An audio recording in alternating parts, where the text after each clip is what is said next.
Hi, my name is Melissa Olivia, and today I will be talking about the 1998 riot in Indonesia, which caused a severe economy and political crisis.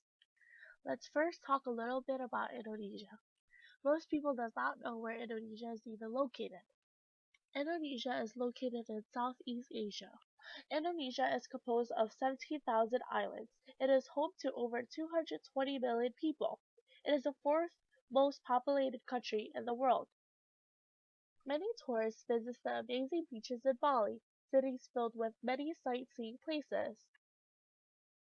But about 17 years ago, Indonesia did not look like the way it is now. In May of 1998 in Indonesia, this is what the streets of Indonesia looked like. Even though the riots only lasted for about a week, it destroyed many buildings and homes. The economy and the political crisis lasted about 5 years, but until today, there are still a lot of tensions about what happened in 1998. This is President Suharto. He was the president of Indonesia from 1967 to 1998.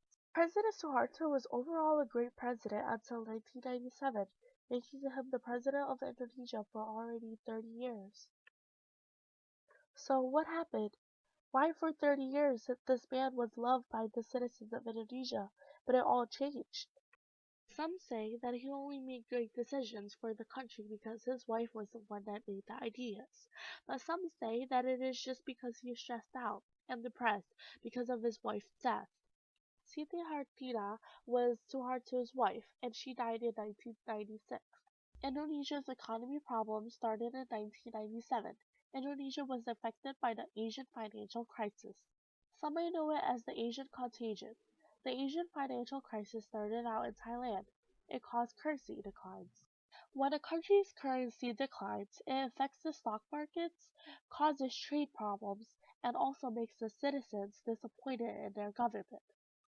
President Suharto did not do much to help the problem.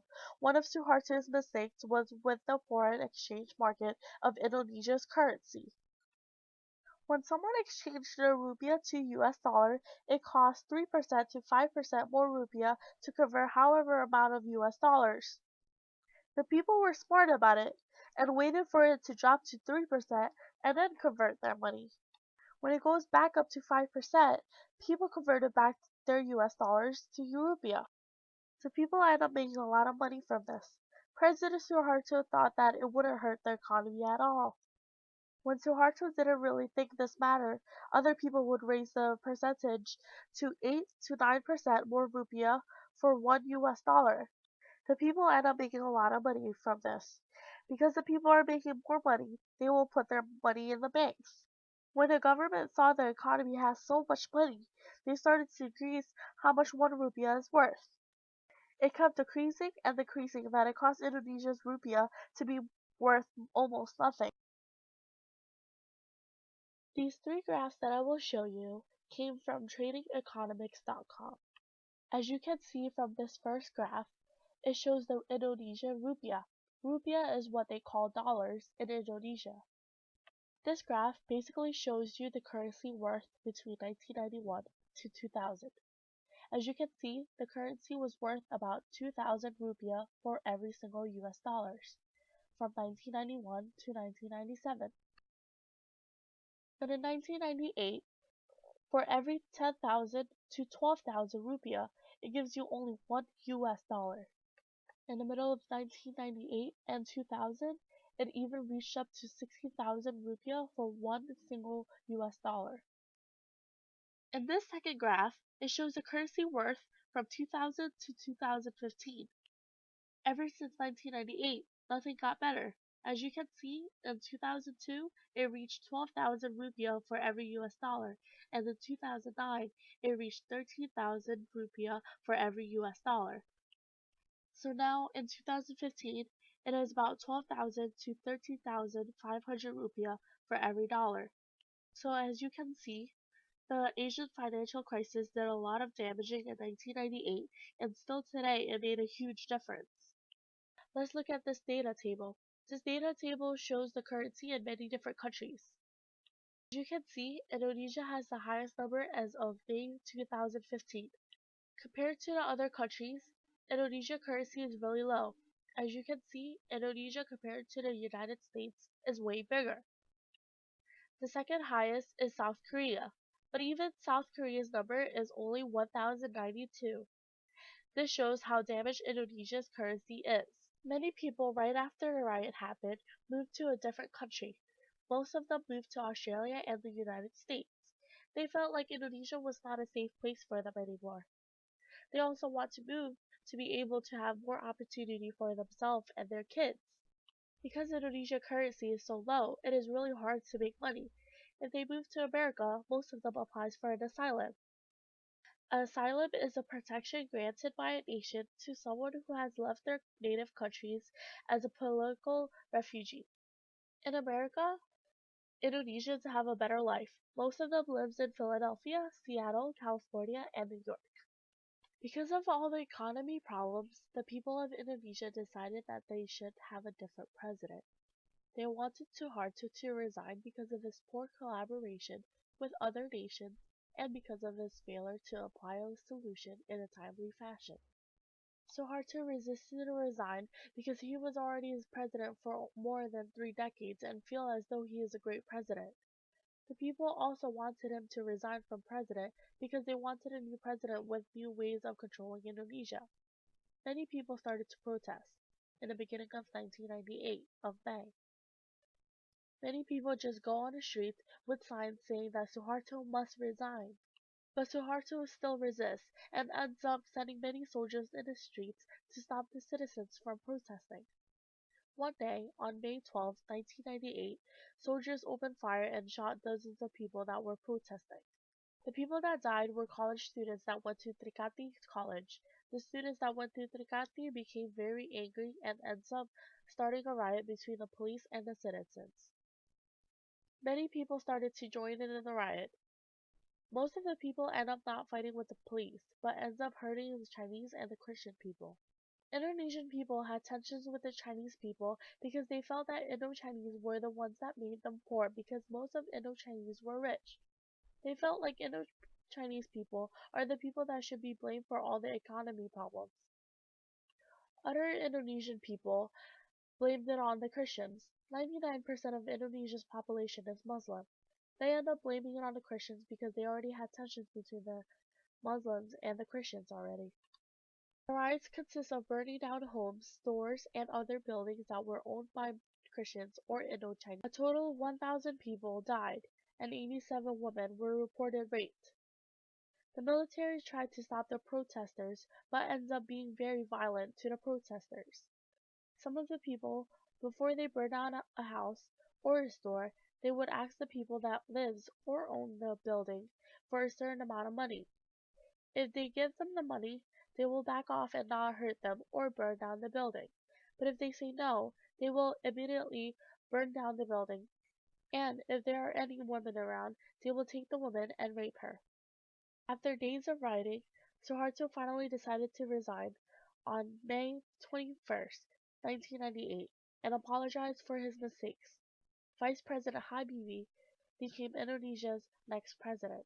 This video that I will show you, it shows some scenes of the riot.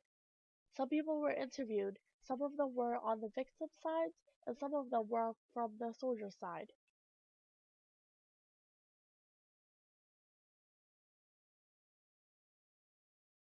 And then in the evening, people started to run amok.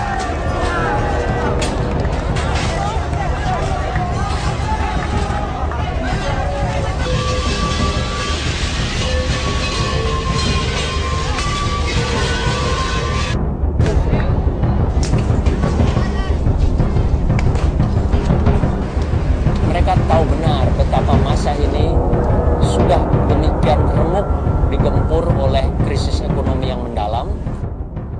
Sekarang mereka menjadi marah benar ketika mendengar ada penembakan mahasiswa di Universitas Trisakti. What you see in Indonesia on the day after Trisakti is a retaliation of the masses against the government forces. But the retaliation takes victims on the certain groups of the people, of the population, that is Chinese people, because there is already an animosity between the Chinese group and the so-called indigenous population. Because they always blame on the Chinese if something should go wrong to them. They always blame on the Chinese. They say because the disparity or the gap between the rich and the poor are just too far apart. Not all Chinese have the money. I don't have much money. We work very hard. You know, I obtain my livelihood not through corruption or collusion or nepotism, not at all. Kondisi psikologis moral outrage, kemarahan moral inilah yang digunakan justru oleh jaringan pelaku kekerasan politik ini dengan menebarkan desas-desus, dengan melakukan provokasi lewat isu-isu yang disebarkan, entah lewat media massa maupun oleh dari pembicaraan dari mulut ke mulut, yaitu isu rasial, anti-Cina, anti-Kristen, dan juga isu seakan-akan mahasiswalah yang menjadi penyebab bencana ini.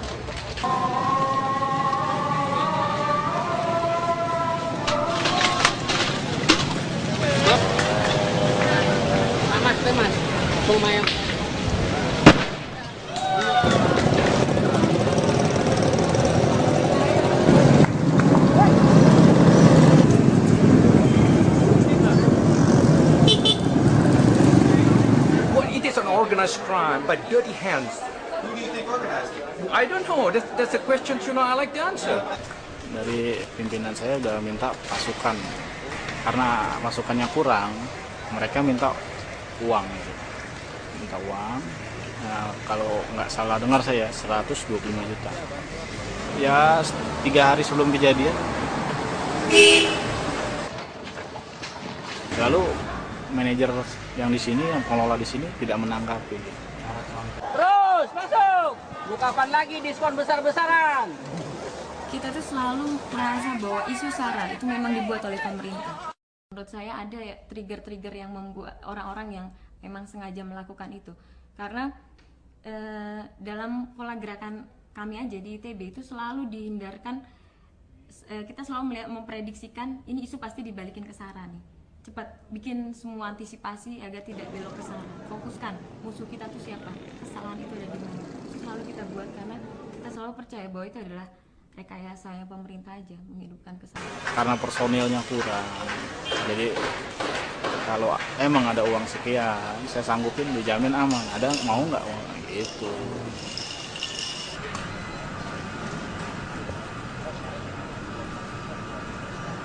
Saya lihat sendiri itu manajer di sini istilahnya marah-marahi oleh direkturnya karena kebodohan dia gitu, karena kenapa nggak dikasih, kenapa permintaannya, atau ditawar pun gitu kan, bisa ditawar kalau itu kemahalan.